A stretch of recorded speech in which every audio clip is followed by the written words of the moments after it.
This is Timeout with Trey Scott, brought to you by Freeman Waterworks from the guys in Greene County. If you need your car washed, check the guys out. Information is below.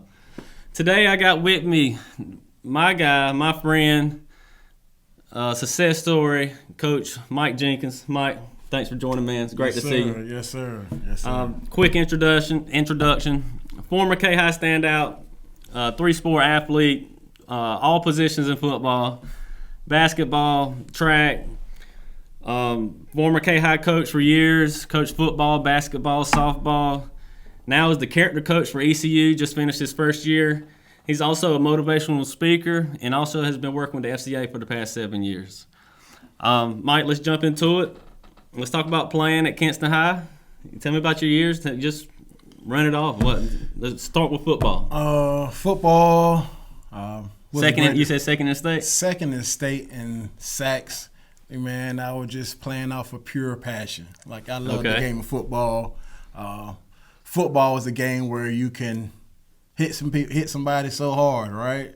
Everybody cheer for you. See, back then we can crack back. Like, you can't crack back now. You can't. But back then we can crack back. So I made a living off intimidating people off of if you trot into the pile, now you somebody run to the pile, they just looking to see what happened.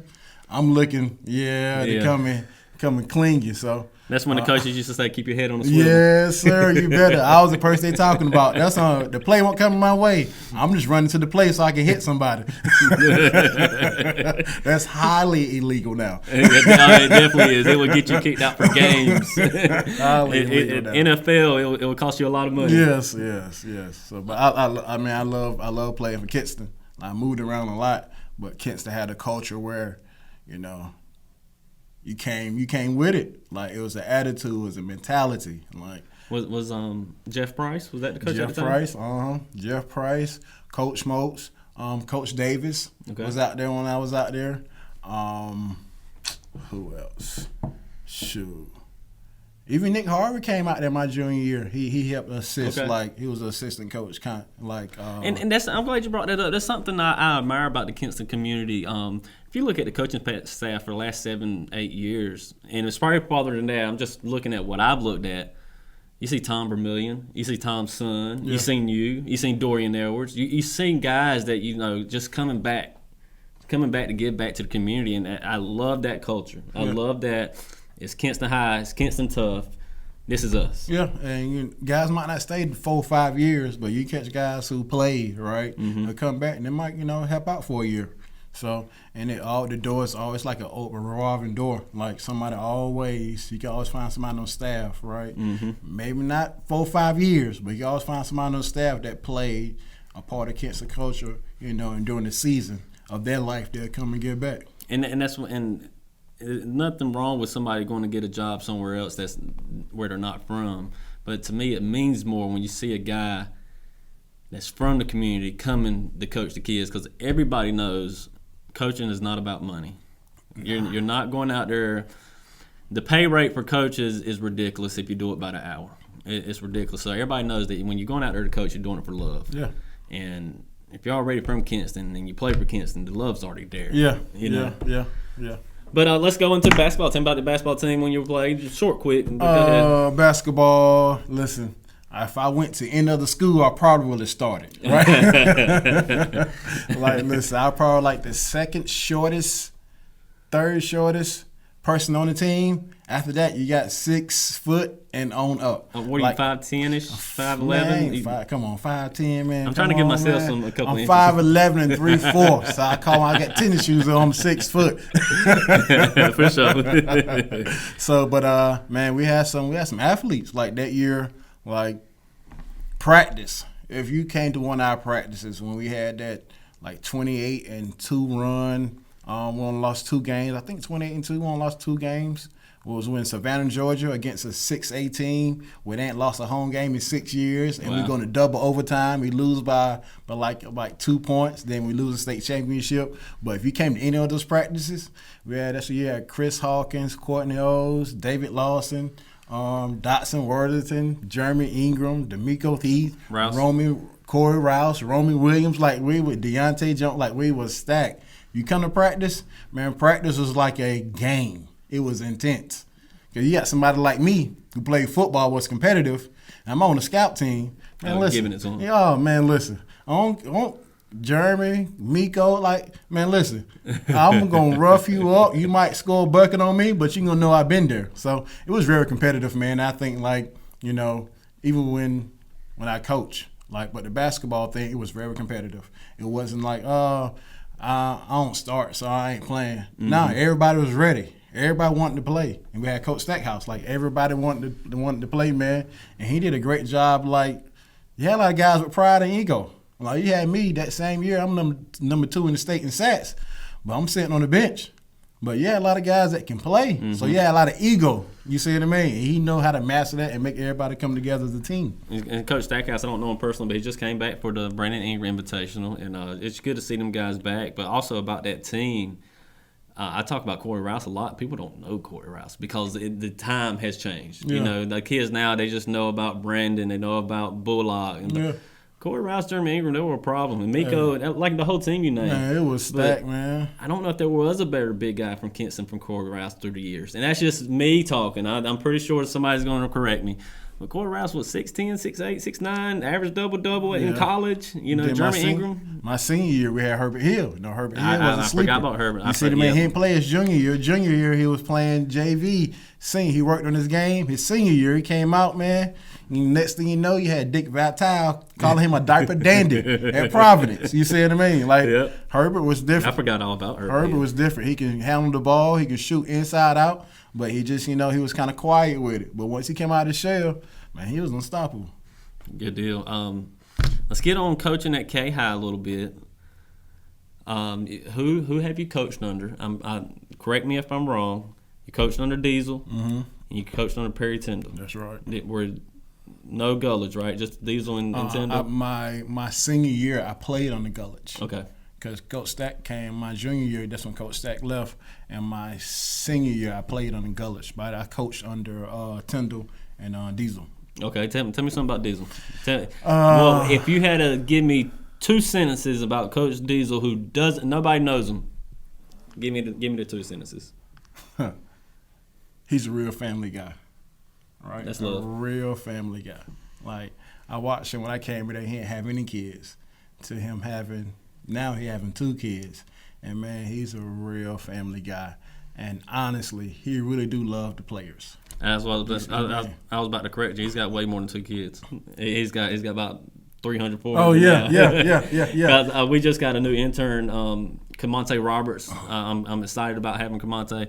Camonte's ex-football player, ex-basketball player for Kinston. And I walk him into the gym. I don't walk him, but he comes with me to the gym, and the family atmosphere's there. Diesel's there joking on him and joking with him, and, you know, just the love is there. You can see it. It is. And, man, and what I can say behind the scenes, like, what I didn't see from the outside but coming in, like, you talking about you don't get paid. Like, Diesel has a shoe fetish. Right? Okay. Man, listen. In them point in time, a kid like, hey, man, I like those shoes. Like, Diesel, let me get those shoes. He might joke, but I see him plenty of times. He'd go through his closet, clean a whole, you know, bag full of tennis shoes. He'd bring them in the locker room, let the players go through them. Like, you know, he really loved the players. Going buying kids food. Like, whatever he can do to help a player. Like, he went over and beyond. And I seen that person, and that's the part, awesome. You know, and that's the part you criticize coaches because you don't see like everybody's a coach on Friday night. Like you see what I'm saying? I'm the best coach in the stands. I need to be hired. Hey, everybody coach on Friday night, but man, Diesel do have a passion, man, and he do really love the kids and love what he do, and I do admire that about him. And you can see it from the players. Yeah. It shows in the former players that come and the players that are there, they're bought in. Yeah.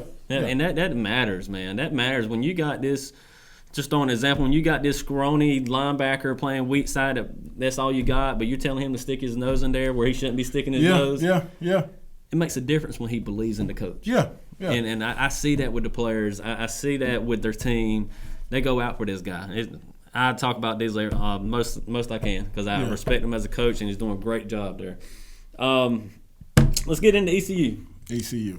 ECU character coach. Explain that. What type of position is that? Character coach. Well, to help people understand, I do not work for ECU. I'm not employed by ECU. I'm still employed by a Fellowship of Christian Athletes. Okay. It's a partnership. Okay. I am a part of staff, and it's up to coach discretion if he wants a character coach, right? So Coach Houston, great guy. Like, he's really big on, not developing football players, but developing young men. That's awesome. And he firmly believed that, the character piece, whether it's talking about, scripture or just one-on-one conversation, like, legally, a coach can't say, hey, let me pray for you. Right. You see what I mean? So, but he firmly believes in that aspect of his life.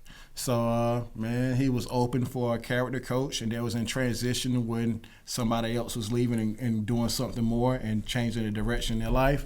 And my reputation with kids and we're here in Lenoir and Greene County kind of, got before me and got in front of him, and he gave me a shot, man. So I'm excited about that. But responsibility-wise, I'm responsible for not just talking with the team, but, on Fridays they have like their slot where it's motivational speaking. So I have spoke with the team, but also I find speakers, right, to speak to the team, do Bible studies. We're doing Bible study every second and fourth Thursday in the off season.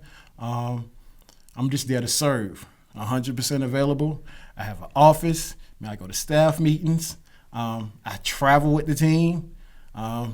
That's awesome. Yeah, I'm awesome. A part of the staff. I'm just not, hired through ECU. It's a partnership with Fellowship of Christian Athletes. And Mike, I probably should have led with this. I just want to tell you I'm proud of you as a man, proud of you as a father, and proud of you as a friend. Both of us have grinded from the bottom and came up. Yeah, we were both we've both been called the Tyco Threes. It really sucks. Nobody knows what we're talking about besides our West people, but that's okay.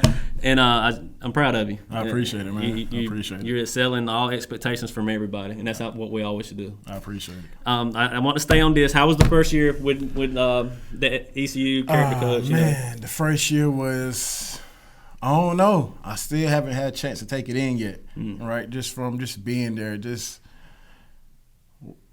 coaching football at Kinston High, man, and coaching basketball and coaching softball with Coach Hines and basketball with Coach Tyndall. Then all of a sudden I'm at the Division I university. Big step. You see what I mean? Yeah. Division I university, but it's been a great experience, a really great experience. I like the fellowship with the guys, man. All coaches took me in. Everybody embraced me. They helped me to grow in my role when I was there trying to learn, because talking at a Division I university, talking to grown men instead of growing up men, talking to men that's already grown, who know what they want to do with their life, man. It's a little different than talking to a high school kid or a middle school kid. So I had a little learning curve, which wasn't bad. Everybody understood it, but, man, everybody came together and worked together and it helped me flourish in the role. And I'm really excited about it. How's your relationship with Coach Houston? Man, relationship is great. Coach Houston, man, he really gave me a shot. Yeah. It's almost like, I might not cross every T and dot every I on paper, but, man, we had a one-on-one interview, and he believed in me. He believed in my story. He believed that, genuinely there to help the guys. Man, he gave me a shot, man. I'm forever grateful for it. So somebody needs one every now and then. You got to have one person to believe in you. Yeah. You can have the world against you, but if you have that one person and give you that opportunity, it's up to you to take advantage of that opportunity. It looks like you're doing it. Is there any stories that you can take from your first football season that stuck out, that maybe something with a player or anything funny or anything serious that that always stick with you? I think getting there, I can say the bowl game, like the bowl experience. You see what I mean? Me being a college athlete and I went to Fayetteville State, went to a Division II or whatever, but just playing in a bowl game and being around the atmosphere and the behind the scenes. The bowl game was played on Tuesday, man, but we got there on a Friday. Like, and all the stuff that they did behind the scenes, man, like the games and the bowling, and the first night you meet there and both teams are there at a comedy show, at a comedy club, and the comic come up. This the the activities. Did you say bowling? Yeah. So you go bowling before the Hey, bowl game? That only makes sense. Never thought about that. Hey, man, it was team. It was a competitor. You had one team on one side, team on the other side. Yeah. And then they had like a competition where they had to somebody pick like 5 players from each team and they competed against each other. Brilliant. So man, that was fun, man. Just the activities, man. We went to a place in Birmingham, Alabama, where it's games. It's like a video game type place where they have like this is nothing but sit down on computers and you just video games. So everybody got it there and play all types of games, but just the activities behind it, man, lead up to the bowl game. Just the experience, I know that your kids are 18 to 24. I know they love the game. That's up their alley. Yeah. That's pretty cool. I always try to. I try to do this show for the community, for the kids, and try to put a spotlight on people like you or people like upcoming athletes. Give us recruiting advice. You being in that atmosphere, that realm, what can you tell the kids? What do they need to do better, or what do they need to do to help themselves get to that level? Number one, I can tell you from my personal experience, then being on the professional side. Personal experience was that 9th and 10th grade year is critical. Mm-hmm. Like I played around my freshman year, so I dug a hole for myself. Right, I did too. Dug a hole for myself. Then you got to climb yourself out the hole, and it's about numbers. Man, that GPA, that number game. If you can go ahead and start with if you can get ahead with C's, right, by the time you get to your 11th grade year, you can build on top of that. Right. But if you're in like a 1.5, you see what I'm saying? Then you try to build yourself up. It's hard. I mean, it's extremely hard because it don't work that way. Right. So number one thing I would encourage any athlete, like if you're a young athlete, I would encourage, man, like take that schoolwork seriously. Your first 2 years are critical if you're trying to go to a college. You got to have a dream. Best advice. All right. But those guys who like me, made some mistakes and trying to get things right, don't quit on yourself. Right? Don't. Oh man, my grades ain't right. I ain't get the college I want. Mm-hmm. Man, some guys right now they came from JUCO. I talked to a guy from JUCO. He was like, man, JUCO was the best thing that happened to me. Mm-hmm. Like that's my first time hearing somebody from that perspective. Like, man, JUCO was the best thing that happened to me. I went to JUCO. I worked on got my grades up. Man, got some experience. Now I'm ready. I'm developed, and I can go to any college I want to. And from my career standpoint.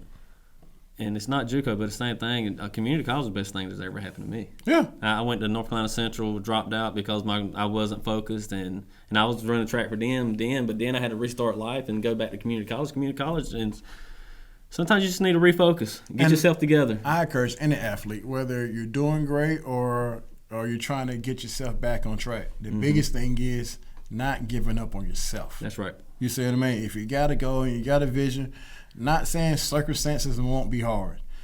I'm not saying that. I'm just saying hard times, everybody, if you're trying to find success in an area, nobody go through any type of process and say, oh, man, that was easy. This is a breeze. No problem.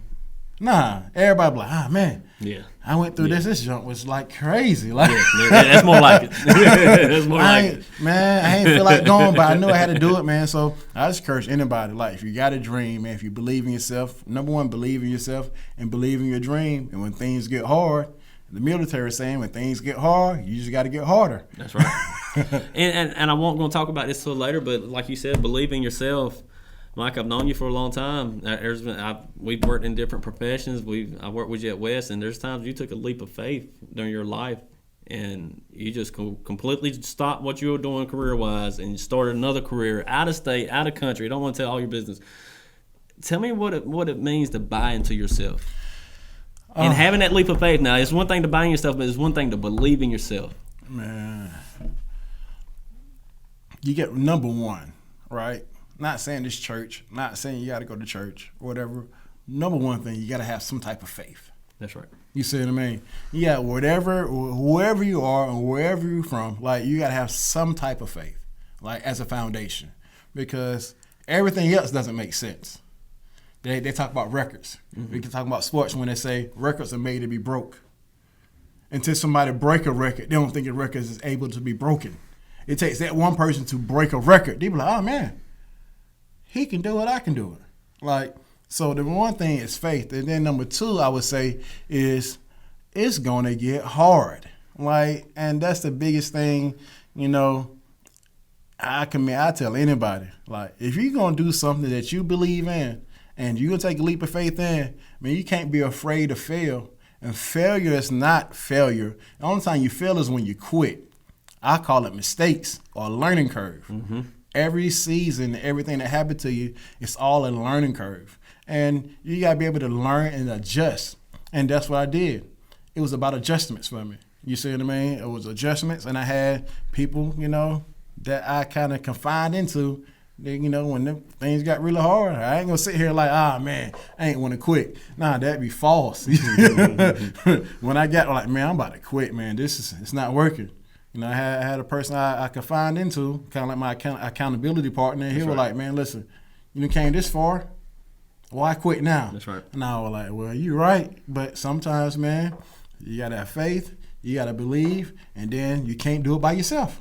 That's right. You see what I mean? And right. I ain't saying you got to have a whole group of friends, but when you take a leap of faith, it's going to get hard, and you need somebody in your corner that really knows you to say, hey, listen, I know it's hard right now, but just keep trying. That's right. Because somewhere down the line, your mind going to say, man, it's not working. You got to have somebody believe in you. Yeah. Same thing with Coach Houston. He believed in you. Yeah. You got to have somebody believe in you. You got to have that faith and that good base. And I think that's what happened with the FCA. You had somebody else believe in you. Yeah. FCA, you got 7 years in. How did that get started? And what does it mean for you personally? Not for what does it mean for you personally to be able to give back to the community like you do? Because you do. Personally, man, it's almost, I can't put it into words. For people to sit back and people know me, and I can tell my story, right? But if you actually see me in my story, I know who I am. I'm not the brightest. I'm not the smartest person. I'm not the best looking person. Listen, I'm not the most talented, but I just refuse to quit, right? And I found a way to work things out. So being able to get back, man, I feel like I'm just one person. If I could just help one person out, and repeat the cycle, because when I was in all the mess I've been in, it's always somebody. God has blessed me, always somebody to say something to me. Whether I was doing wrong or doing right, somebody was always on the path hey, man, you shouldn't. Don't do that. Now listen. Mm-hmm. Don't do that. Try to do this. Or why are you doing this, man? You're better than that. Right. You see what I mean? Why you drop out of school, man? You can do this. So I always had somebody to redirect me. And I listen. But being able to get back with FCA, a story that don't nobody know is Giesman, the person who introduced me to FCA. Oh, I didn't know that. I thought it was somebody else. Okay. It was Giesman. Okay. There was the Will Collins, who was the former area director, now it's under Ronnie Wise. They was looking for an area rep in Kinston area, in Lenoir and Greene County. And Giesman was like, hey, Mike, man, listen. Financially, I wasn't doing so well, and I was like, man, I'm about to quit. And he was like, Mike, man, what if you think about FCA? I was like, FCA? And so I had to go back and ask a couple of my friends. They were like, Mike, you remember FCA, Fellowship of Christian Athletes? We had it at our school. Yep. And they helped me remember the incident. I was like, okay, I remember that. They were like, yeah. He was like, what you think about it? I was like, man, they ain't gonna hire me. You see what I mean? They ain't gonna hire me. I don't know nothing about fundraising. Come on, man. Seriously? I was been working at West Company, and I was substitute teacher for a little while. Then he was like, man, I thought you were a person of faith. I was like, yeah. So I did the app, man. I did the resume and application. I got the job, and it's been a blessing. It's been a true blessing, man, to be able to, just help other people. I've seen you at FCA football camps. I've seen you at baseball tournaments talking. I've seen you recently at the FCA basketball tournament. The great tournament y'all put on. How many kids have you think you spoke to? I did a little estimate, right? And I went by numbers of clubs I had, at one period of time, my middle school, clubs, or they call it huddles. It's an FCA term, meaning a club got up to 200 kids, or 80% of the school ratio will come to a club. Okay. So I spoke multiple times at camp events, like something called leadership camp or football camp, where the football camp has like 3,000 players. You know, I did that multiple years. So I probably spoken between on the low end, like under 20,000 kids, between 15 to 20,000. I think it's more than that. It probably is. Baseball tournaments as well. There's so many people out there, so many kids every weekend. The only thing I can calculate is the clubs and the events that I know, the real estate events that I know I spoke at over the years. I mean, on the rough end, I'll tell my wife that people never believe it. Like I probably spoken like almost 20,000 student athletes. That's huge number. And that's on a rough scale. I mean, it's one thing to talk to one athlete and change their life. But being able to put your faith and your vision, your direction into 20 different athletes to encourage them and motivate them, that's world changing. Yeah, that's probably right. I don't believe in tooting your own horn, but Mike, you changing the world, man. Man, listen, I'm just one kid at a time. I'm just one person, being man. real, though. I just want to plant the seed. That's all, man. And, that's all. And I honestly, 20,000 seeds. Hey, man, I never called myself a motivational speaker, to tell you the truth. Because I don't speak to motivate. Like I'm not trying to motivate you. Mm-hmm. I'm trying to help you. Like that's my whole concept. And I can come off like a father figure or a big brother, right? And I've been times when I talk at my audience, instead of talking with my audience. Okay. And it comes because I'm so passionate and I know what the stress will do to you. I know what the low self-esteem, depression, anxiety, the suicide thoughts as a young teenager, right? I know what it does to your character. So I think I'm so passionate about helping people not make the same mistakes I do. I can, it's been times in the club where somebody's talking. I'm like, man, be quiet. But I just think, man, I'm just passionate about helping people not to fail, because that failure, like that hole you dig for yourself, it is tough. And failure brings on stress. Mm-hmm. And stress affects your character if you don't know how to deal with it. That's well said. I've never thought about it like that, but that's definitely true. If you're gonna just handle stress and be like, okay, I'm just gonna take it on. Nah, it's gonna eat you alive. And I hate to use this term, right? But it's cancerous, right? Because it grows and it infects your mental thinking and your critical thinking skills. It definitely does. You see what I mean? Stress will affect your critical thinking skills and have you being an athlete, number 2 in the state in sacks. Recruited by North Carolina State, go to Fayetteville State, true freshman starting.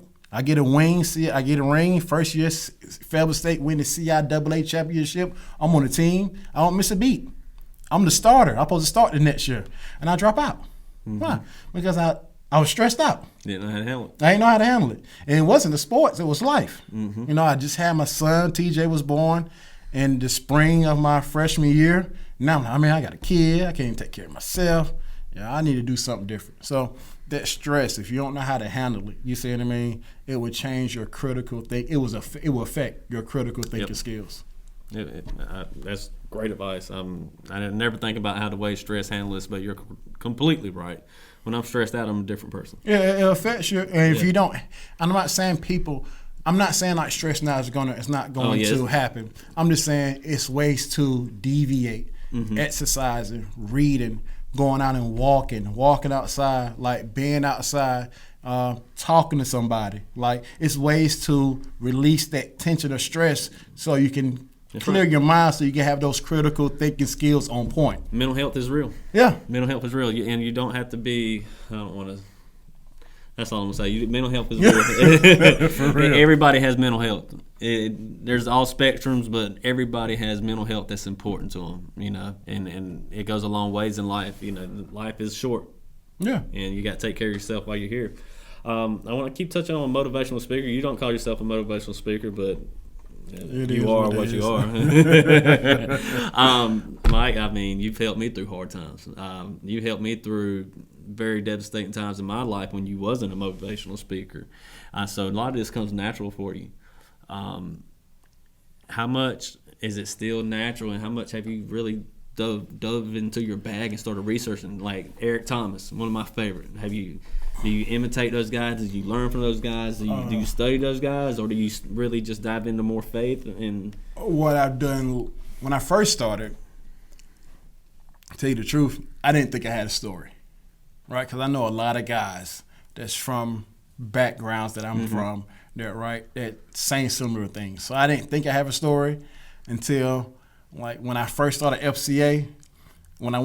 Before I could tell kids about the Bible, about faith, like only way I can grab their attention is with a story. So I tell a street story or something that I experienced or something that I heard to grab their attention. So once I grab their attention, then they'd be looking at me like, okay, now this is what the Bible says, right? So the more I started doing that, I stopped, and it was a coach at FCA camp a couple years ago.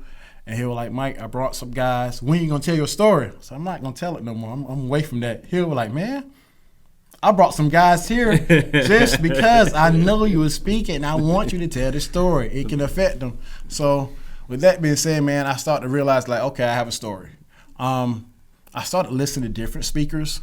Like I did listen to Eric Thompson. I like Ike Johnson. Like John Maxwell, right? And number one, I didn't want to copy nobody, right?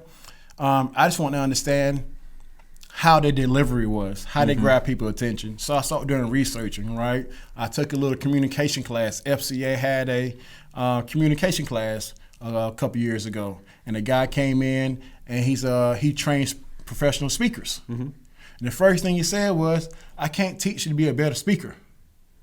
It's a skill. But I can help you to look like you're a professional speaker," right? So I started learning, like, it's not just going and talking, it's body language, it's presentation, right? It's your eyes, it's your tone, pausing. I felt like I had to say everything at one time. And he was like, nah, talk, pause. Give people an opportunity to understand what you're saying. I had a shotgun method. I come in with so much information, I throw it at people. It'd be like an overload. And I'm on point 7, and they're still trying to understand point 1. I think I need to be taking notes. I'm a work in progress myself. No, I'm playing. Go ahead. Yeah, but this is great. But I did, man. Like I felt like I had to get everything because I'm so passionate. That's right. What I learned was to control my emotion. Okay, Mike. Now, once I started, okay, at ECU, I'll come and talk to the guys, and I came in there talking to those guys like they was high school players. Nah, you don't talk to grown men like they little boys. Yeah. Like, nah. You don't want to push nobody's ego and their pride because, number one, to be a Division I athlete, you got to have some type of pride and ego. You do. You see what I mean? So I had to learn how to serve, and I'm still learning, and I think that's my next step I'm taking to be more polished, right? How to get on their level where they can see you eye to eye. Yeah, and giving them a message and presenting that information to them instead of me working talking to high school, middle school kids. Sometimes they don't understand if you present it or if you're shoving it in their face. Like, I'm so used to, here, take this, this is good, listen to this. But when you start talking to more professional people, man, they don't gotta take it. Yeah. They only have to listen to you. Right. You see what I'm saying? It's a privilege that they're sitting down listening to you. Yeah. So, man, serve them the information. Give them, good body language. When you talk to them, don't be so aggressive and strong in my face and yeah, I'm from this. Nah, smile, man. Be pleasant. Serve it to them. It's like a waiter. Your waiter say, hey, how may I serve you? Chick-fil-A. I used to work at Chick-fil-A, right? Yep. Chick-fil-A say, hey, it's my pleasure. Why? Because you don't have to come. You can go to McDonald's. You see what I mean? So I had to start having that concept of, hey, I'm glad that you're here. Here's my message. This is what I have to say. So, and I learned that from listening to, like you said, multiple speakers and doing my own homework. Yeah. Right. And I think that's what start self-educating myself. And hard thing I had to do is go back and look at videos of myself. I hate doing that. Go back, man, I said that word wrong. Man. Mike, I've got better. This is Mike, I think you're on episode 8. This is episode 8. And from my first episode to this episode, I've got so much better. But I went back and looked at the 7th episode, which was last week, and I was like, what am I doing? But that going back and reflection on myself and looking at myself in the mirror and being like, okay, I got to do better at this, got to do better at that. And that's all people got. That's life. That's life. Look at yourself in the mirror. Am I the best athlete I'm supposed to be? Am I doing everything I'm supposed to do? Am I doing everything I'm supposed to do at my job? Am I doing everything I'm supposed to do for my family? Self-reflection is your best learning tool. And people say now, like, oh, you speak so well. Well, behind closed doors, they say it takes, 10,000 hours to master a craft? I done spoken to almost 20,000 kids, student athletes. Like, I done had messages when I sucked. Just wasn't too many people there. Or when I had a message and I forgot my next point. That's right. Then I start ad-libbing. Now I'm like, man, this was terrible. But it wasn't on social media, right? Nobody didn't record it. And I'm at a baseball field, and I had a point, and I get there and I forget my point. Or somebody distracting me, and I forget the next thing I'm going to say. Then I start winging it, and I'm like, man, that was terrible. I'm going through it. I'm learning right now, Coach. So I've learned, man, it's through trial and error. And it's for anybody. If you got any speaking, writing, running, football, whatever, if you really perfect your craft and really take time to look at people that's doing it, what you're doing and what you want to do, and take time and just, and keep working in it. Eventually, you'll find your niche in it. And I think we're hitting on the same thing on everything we've talked about. Fall down 7 times, but you get up 8. Yeah. It ain't failure until you don't get back up. Right. So as long as you keep fighting, as long as it don't matter what you're doing in life or sports, just got to keep getting back up.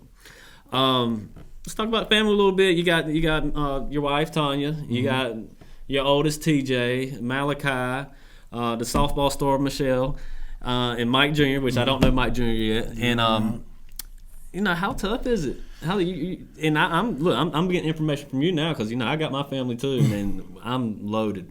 And it's very important to give to your family. Take care of home. You're busy. How do you manage that? Number one, I probably should have started with this.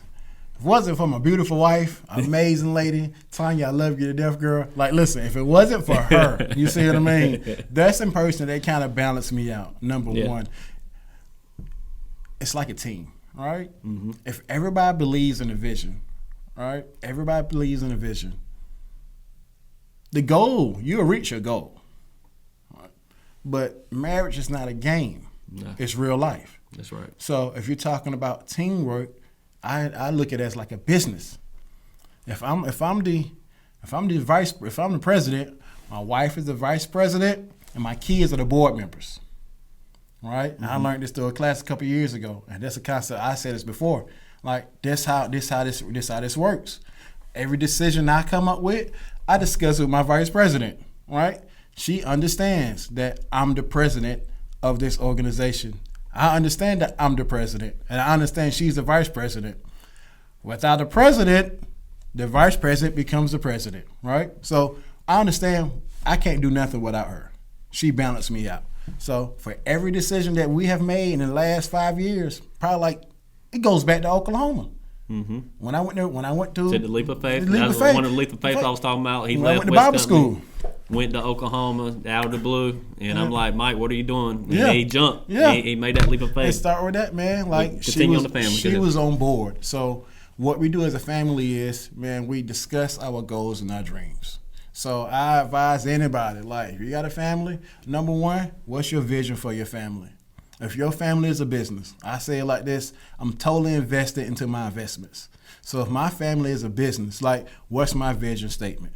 Right? What's my mission for my family? We have a vision statement, we have a mission. Okay, then now it's my responsibility to put everybody in position to be successful. Communicate with my wife, the vice president. Let her know, hey, this is what we got going on. This the plan. Then we had to go back and echo it to the kids. That's right. Your board members. To our board members. That's right. Like, this is why y'all need to buy into this. Mm-hmm. Like, if you do this, you do A, you're going to get to B. Now, if you're trying to get to D, you can't skip over C. Mm-hmm. The challenge is commuting from A, B to C. Because you might have one person play football, you got another person that loves to go to school, you got another person play softball. Now, when we're talking about mastering hats, and as a president, the man in my household, I had to learn how to master hats. I haven't been great at it, right? Mm-hmm. I failed at it a little couple times, but making sure I make time for my wife. making sure I make time for my kids. What I'm learning now is learning how to be quiet. Like, my words, your words mean something, right? Make it meaningful. I'm only laughing because it's so true. You see what I'm saying? Make it meaningful. I had to learn how. I've been married going on this year, probably going on 17 years. And I just finally learned how to listen this past couple years. You're like, man, 17? I thought I was listening. Like, I really wasn't listening. I was just waiting for somebody to finish talking. Not my wife, even my kids. Mm-hmm. I just wait for them to finish talking so I can talk. Right? And I'm learning how to listen and have my mind clear so I can hear what they're saying.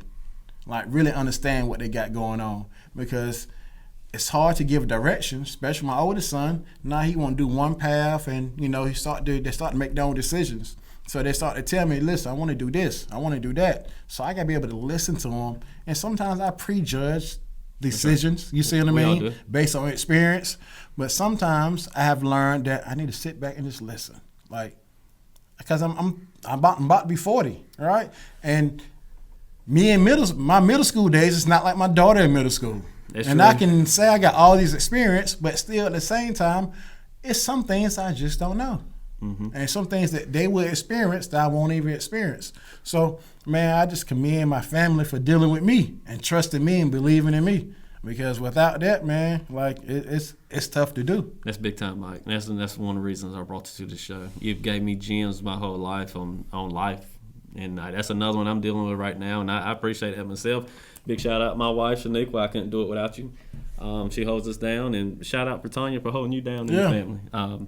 Hats off to both of them. Also, another reason I brought you in, the same reason I brought you in, is during my football season. You delivered gems. And when I talk about football season, we were the 2013 Fairfield Lenoir County Rec Ball champs in football. I was one and done. We had Jalik Rouse coaching. Jalik Rouse at quarterback. We had your son at left tackle. And that was the good days, man. Mm-hmm. That was the good days. I just had to throw that in there. I ain't got much else to say about that. I like to run that in there. Last question of the day, man. 5 years from now, what's your goals? Goals are important. What's your goal? 5 years from now. Where do you sit? Let me rephrase that. That's what I should say. 5 years from now, where are you at? Honestly, it's going to be so cliche, wherever God wants me to be. But as far as my kids, man, I hope my kids are thriving in the goals that we talked about. Mm-hmm. Like, we got some goals that my TJ is doing something he wants to do. Malachi will be graduating next year, so he got some goals set down. Michelle has some goals. Even my youngest son, he's starting to step into it. He's looking at everybody else. Now he's starting like, hey, Dad, I want to have some goals too. He's buying into the board. Yeah, you see what I mean? And it took and it took a little bit for his other siblings to see, like, and he listens. Yeah. Like, he don't get fussed out that much, but in my household, I can be almost like a drill sergeant. Yeah. Like, when I say something, if you ain't doing it and you give me, okay, Dad, I want to do C. I want to go pick up trash for a living. Okay, Dad, so why you picking up trash around this house? When you gonna practice picking up trash? Like, have you practiced picking up trash yet? No, why not? This is what you want. Like, I can be, once you give me a goal, now I'm going to push you to it. Mm-hmm. And I ain't going to make you do it. I'm just going to keep on reminding you, hey, you ain't picking up trash today. Don't worry about it. Somebody else picking up trash is going to be better than you. Yeah. Yeah. So just keep redirecting. You see what I mean? Right. So honestly, I just want to be where I want to be in the position where God want me to be at for myself, but ultimately, I really want my kids to be in the arena of their goals that they want to be in. And if I can, next 5 years, if I'm pushing them and helping them be better into the things they want to be, I will find myself in the right position. Like, that's what I think, for me in my role, mm-hmm. and where I stand in my family, I think that's my ultimate mission. Right? I love it, because your goal, where you see 5 years from now, is investing into your family. That's what I just heard. Yeah. And that's love. That's what it's got to be, because you're the president. Yeah. So I can, for how, and I can't say for nobody else, but for how I was raised and where I'm from, mm-hmm. and where I'm trying to go, if I could get my family in a position to be successful, right, I take that. That's my number one job. And if I can do that, then on the flip side, me doing what me and my wife need to do, and my wife is my family. Like, my wife, Tanya, she has 2 degrees. She got LLC. Mm-hmm. Like, Listen, she's blowing me out the water. I'm like, dang, girl, can you help me out? Slow down. Yeah, can you help me out? Do some things. Like, well, I'm going to enroll you into some, help you get your degree. How you do your FAFSA yet? I'm like, nah, I get put off to the side. She's like, Mike, no, you need to do this. Like, I'm gonna do your FAFSA for you. That's how I'm gonna do this for you. This is what we're gonna do. So, man, 5 years, man. I just hope to look like, number one, I want to have a degree. All right? Not saying I need it for the job, but I'm a competitor. Man, my kids about to go have degrees and stuff. Like, I want my kids to have degrees and they have something one up on me. Right. Yeah, that's our little thing in the house, man. I'm the best athlete in the house. And my daughter like, nah, my son, everybody like, no, you're not. Prove me wrong. You see what I mean? You got some athletes in the house. So I want to. One of my goals is to, I want to walk across the stage. Okay. You see what I mean? Not for a professional thing, but just for something in my household that we all compete in the house. And I think that's what thrives my family. We all compete at something. And I want to say, hey, listen, I got this degree too. Like I want to be a person. Because Tanya got 2.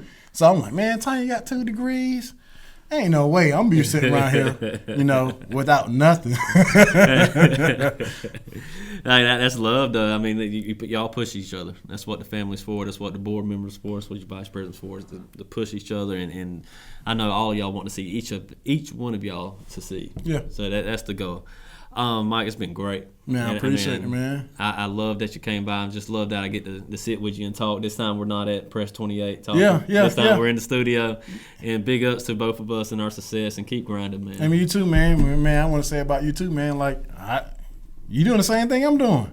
You take that leap of faith, man, and you got low key. You got some stuff going on that people don't know about. You got some athletes around there too. I got some athletes. I definitely do, man. I remember you taking your son, investing in him, and spending time, and man, just been married a couple years ago. New addition to the family, man. So, man, same thing here. Like, you inspire me, and people think like you got to look at social media, man. You just got to look at the people around you. That's right. All right, I might not call you every day, text you all the time, but I see you. You see what I mean? I see what you're doing. That motivate me to like, man, shoot. Trey went from this, now he got his own little talk show. Shoot. I need to, make sure I'm going hard too. So, man, I look at guys that I know. That's right. Right? I mean, it's fine to look at the Eakin Johnsons or the Eric Thompson, but my true motivation comes from people I know they started from ground up. That's right. For me, that's motivation, man. So I appreciate that, Mike. I want to give you your flowers too, man. I appreciate you, dog. Yes, sir. Yes, sir. Yes, sir. Hey, man, it's a great show. Definitely coming back. This is Timeout with Trey Scott. Once again, thank you, our sponsors, Freeman Waterworks and guys in Snow Hill. Check them out if you need your car wash. This is Mike Jenkins, ECU character coach, FCA guy, motivational speaker, friend, family guy. Thank you, guys.